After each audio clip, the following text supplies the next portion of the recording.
Hey guys, Artsy Erin here. This is my shorty art journal series. Okay, so that is the voice that I hear in my head every time I sit down to do a voiceover. I think there was like a comedian, I don't know, like 10 years ago. I forget her name. Miranda? Was it Miranda? Does somebody know who I'm talking about? Anyway, she was a comedian and her channel or whatever was like this fake uh, social media platform, and she was just awful. But she would always start her, hey guys. So I've always wanted to do that. And I was actually just kidding because I was like, my daughter was just hanging out up here. And I'm like, hello, I'm trying to do my voiceover. But I figured I'd leave it on there because, why not? All right. So as you can see, I take a half-size composition notebook, turn it into a journal. I have a link down below if you want to see how I make or prepare these composition notebooks, which is super easy. In a nutshell, it's essentially like tear out some pages so it's not like overfull, and then I personally glue 2 pages back to back just to give it a little bit more stability. Most of the things I put down don't bleed through anyway, which someone, who commented last time? They're like, oh, if it bleeds through, it's alcohol. I'm like, oh yeah, duh. And I don't use a lot of alcohol markers and things like that. But anyway, I just glue 2 pages back to back. And as you could also see, I already had these orange marks. And that is because a lot of times if I'm working on a page and I have wet paint left on my, on my palette or my, practice page or whatever extra page, I just make some marks on a fresh page. And then that kind of directs, the page from there. And then if I get to that and don't like whatever I started, I can always just, paint over it. No biggie. But I am keeping my orange little swirly doobies and adding some turquoise because turquoise goes great with everything, and yellow. So sometimes it's hard to try to match the color on the screen to reality. But this, excuse me, this yellow is actually not as bright as it looks. It's more of like a muted. Maybe I can adjust the color settings a little. No, I've already done all the editing. Anyway, so I'm just going to play around. So everything is acrylic paint, and sometimes there's some of them are more glossy and some of them are more matte. Some of them have like really strong opacity, meaning like you can't see through them. They're really solid. And then so you look at the orange, you can still see the stripes through the orange paint, and it's very glossy. And then the turquoise covered really well. And then I'm just using some Posca markers to start to make some marks. And I tend to try to make pockets by outlining the different areas. And so each area becomes its own little shape. And then I doodle patterns within those shapes. I'll just put on some music and let you watch the show. And then I'll check back in with you here and there if I think there's anything worth explaining. So thanks for hanging out with me, and I hope you enjoy watching my process.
Okay, so I wanted to stop and show you how sometimes you can do a little bit of an oops. Like I'm making these small black dots along this line and I got a little bit of a smudge.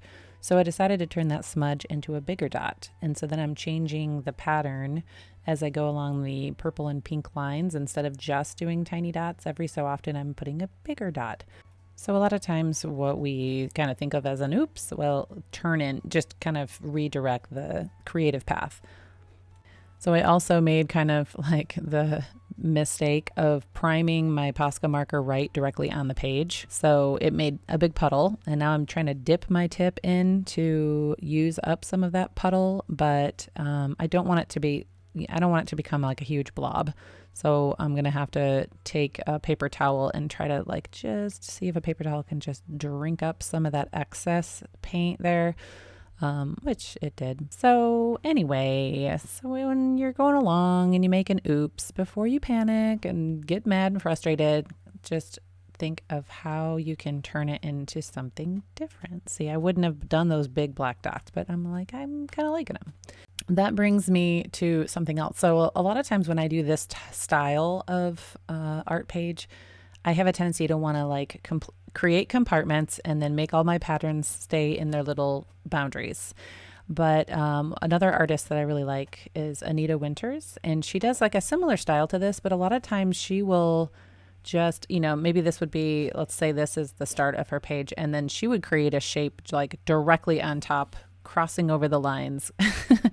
And it just creates more of a depth dynamic. So while my page looks kind of almost just flat dimensionally, hers would look like it has several layers deep. So I don't know, go check out her channel, compare. But it's interesting how we evolve as artists and experiment and play around, and then we realize, oh gosh, I'm doing this one thing, and that's not necessarily bad, but once we recognize things that we do or don't do, and then we can play around and experiment and push our boundaries, our limits a little bit more to just try new things.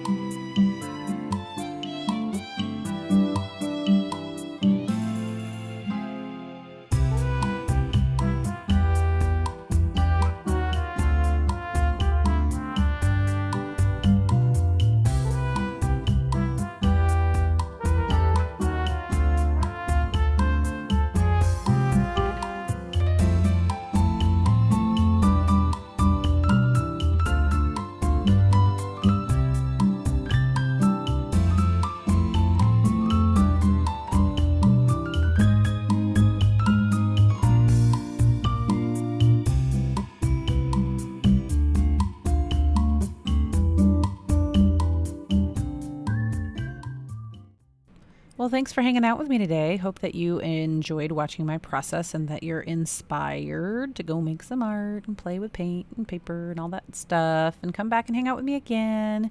And I have made these art journal recipe cards.